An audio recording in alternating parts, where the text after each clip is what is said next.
Well, I'm the great-granddaughter of former U.S. President Dwight D. Eisenhower. I've always had a very strong calling and mission, and I think it has a lot to do with, in a way, continuing his legacy or doing certain things that he wasn't able to do as far as helping us to understand what the extraterrestrials are all about in relationship to connecting with our governments and contacting our governments.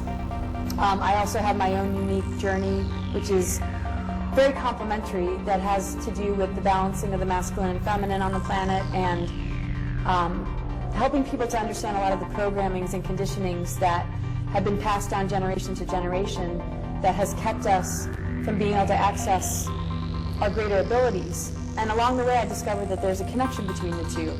Certain negative ET beings that have compromised us, and many, many benevolent beings that are here to assist us in our awakening, which has a lot to do with upgrading our DNA and expanding into our multidimensional embodiments, and recognizing that we are on a multidimensional planet and that there is all sorts of life out there.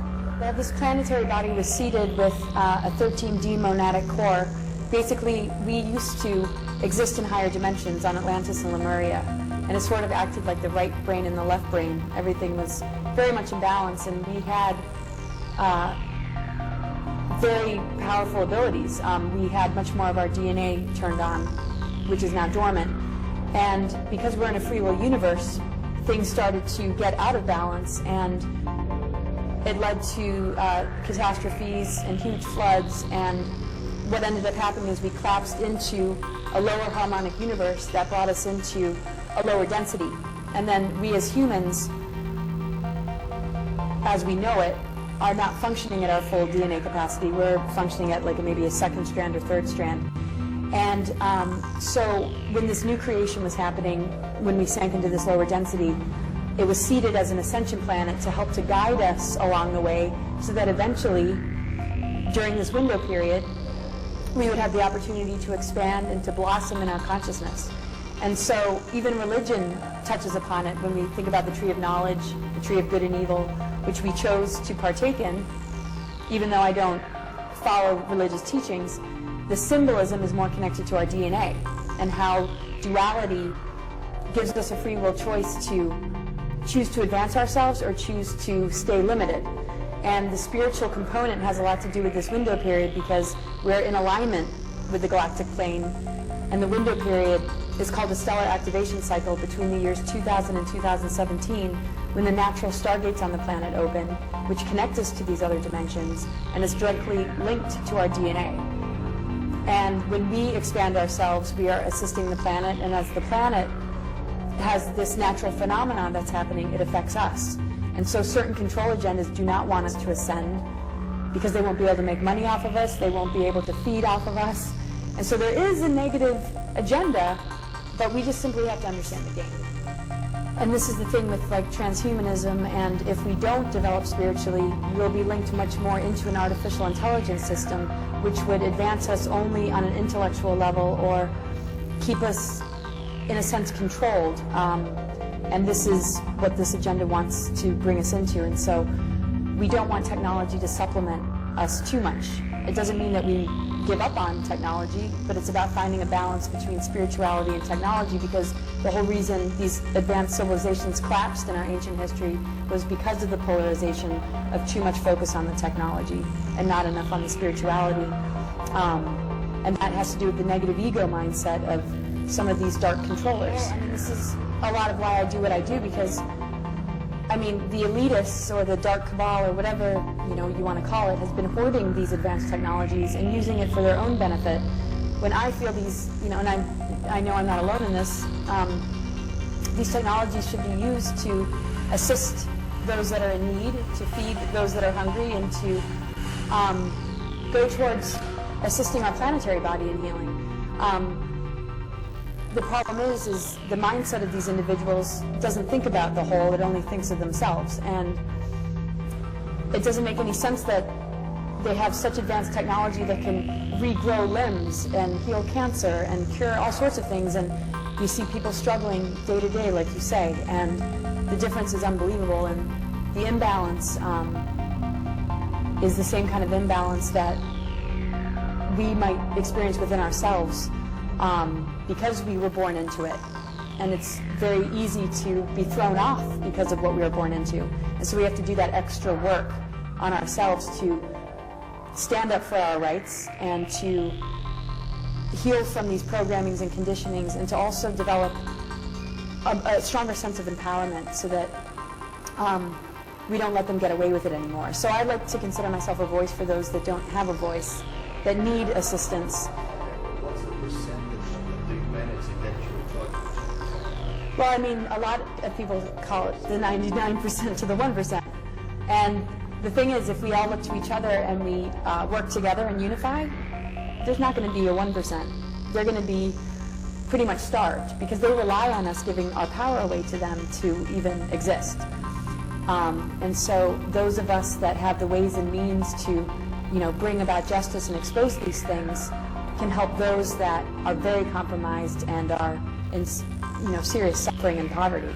Well, I just think we need leaders that care about us and care about the planet, and we don't have those leaders. And so I don't think protesting is going to help because they use that against us, because that would push us into a police state where they will find some reason to compromise us more. I think we need to starve the system and choose who we feel confident about, and also understand that we're all leaders. So we don't want to vote these people into office. They have the ability to terraform Mars and actually, create a lot of life there. They have those technologies. They have colonies there too, and what they want to do is compromise us here on Earth, create a new world order, or create a genocide plan to extinguish most of the human race so that they can come back and rule it from Mars and maybe come back to Earth. There's already people on Mars, yeah, there are colonies there. Oh, they're going back and forth. They have been since the 60s. Right, no. Oh, they don't tell us this stuff. So, because they're selfish and it's all about them and they have an agenda, and that's why I refused to go, because I was recruited in 2006 and I was like, something's not right here, and just like you, I don't want to go to, I love this planet, and we need to take care of the needs of the people here, and we need to expose everything, and we need to make informed decisions together and not be manipulated by these leaders who create these facades, which is shown to us in the news, these like NASA, and I'm not saying all the individuals involved are false, but they don't tell us about the secret space program. They don't tell us about why these wars are happening. I mean, a lot of it has to do with the control of these stargates that they want to keep from opening, and a lot of it is, of course, the greed and power. And so they take that greed and power off planet, and that way they're not affected by all the different assaults and toxins that they're throwing at us, and they have a breakaway civilization just for them, while we're dealing with chemtrails, weather modification, and Fukushima, and the pollution of our waters, and the HARP, hello, yes. Weather modification, they can create superstorms, and but they're not going to succeed in this. And this is all this effort and all the money they spent, all the thinking that they had to use all of this technology just to banish 3 billion people out of Earth. Is that the plan? Well, they want to, it's either extinction or it's, That's a good, yeah, they want to shrink. good idea. Well, I mean, there is a lot of people, but I think nature and just the planetary body, which is an organism with its own consciousness, can create its own balance, because that's, natural disasters can do that, but you can fit the whole world population in the country of New Zealand, and everybody can fit. I mean, there is enough room, but people who are deciding the fate of humanity shouldn't be the ones that are keeping us from the medicine and the cures that we need. It should be more based on nature deciding than humans that are corrupt. And the thing is, we're in a multidimensional cosmos, so we're not all going to be packed into this one Earth. We have the ability to move on to other star systems and other places, and they're trying to stop our potential from even being able to do that. So it's either extinction or it's New World Order. And the reason they're doing this is because the main group responsible for the negative agenda compromise their DNA on purpose so that they can maintain control. And that's part of, like, in biblical terms, that would be part of Lucifer's rebellion. In exopolitics terms, it would be these lower extraterrestrial races like the Dracos and the beings from Orion who are service to self-orientated. And because they traded in their DNA in order to maintain control, because they didn't want to heal, they can't connect directly to spirit, which means that they rely on us to feed on. And without us, they actually would perish. And so they have advanced technologies to keep them alive, and their life cycle has to do with using our energy to power up those technologies, because our free energy is being used as a weapon against us, but they harvest it and use it for themselves. And so in a way it's for their survival that they do it to us, but it starts off with that corrupt greed mentality that wants domination and control. That's what got them into the mess. But now they rely on us and these technologies to keep them alive, whereas us as humans, we have direct connection to spirit. That's why we have the potential to ascend. And so we just have to be careful of the traps so that we don't give our free will away to them, and so that we can see the deceptions, because we can only agree to it. They can't take it from us unless we agree to it. And so if people are consciously voting these people into office and allowing themselves to be manipulated, that's where the danger is. But once we wake up, we're free of the programmings, and we can actually handle the assaults and the toxins, because our DNA is advanced enough when we upgrade it to be able to handle all of it.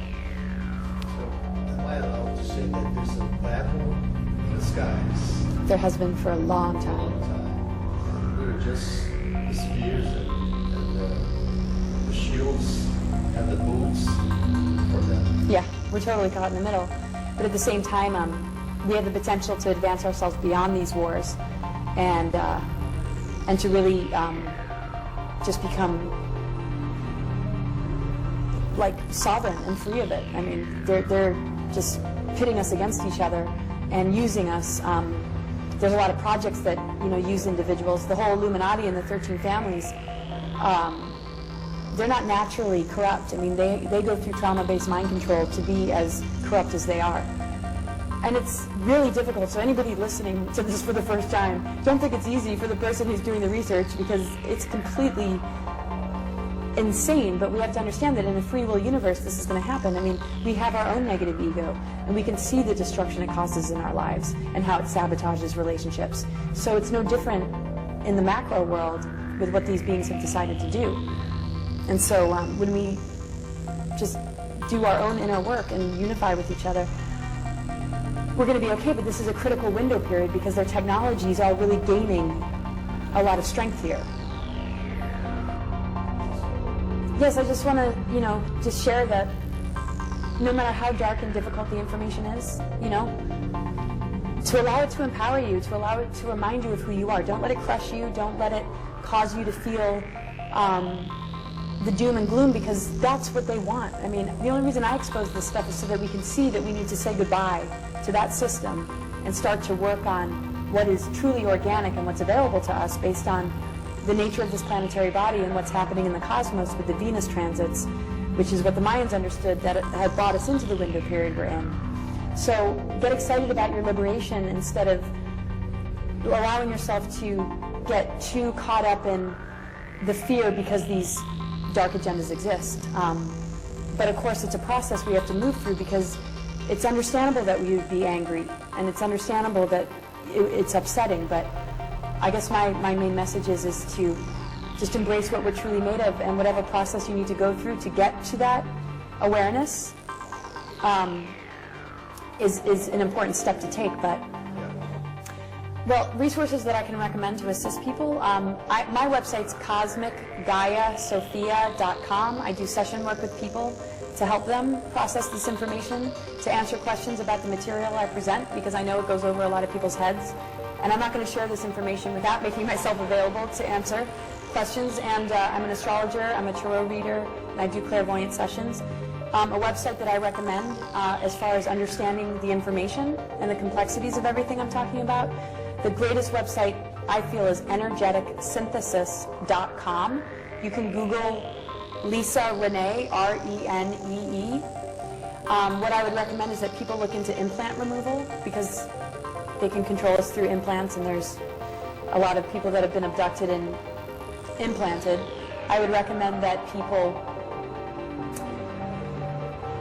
really work on, grounding themselves, and, maybe working with essential oils, and, really, good and healthy diet, and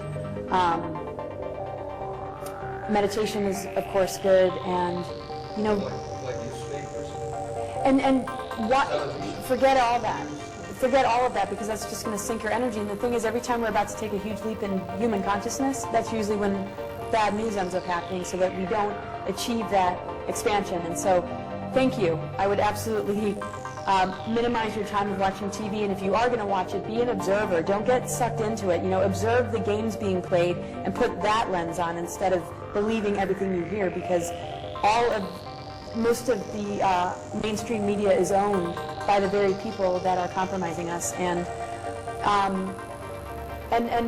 look locally in your community. Maybe create groups where you can have workshops and discussions about this sort of stuff, and think positive, because we're powerful, powerful beings, and their manipulation has a lot to do with taking our dreams and taking our energies so that we enable these dark agendas. If we could just focus on what we want to manifest and put it into our own internal GPS system, what visions we want for the future, we'll be able to hear our inner voice, and we'll be able to get assistance from spirit guides and benevolent star family that is here to help us, and that'll take us right into a beautiful future, because we can manifest this. This is what they don't want us to realize about ourselves.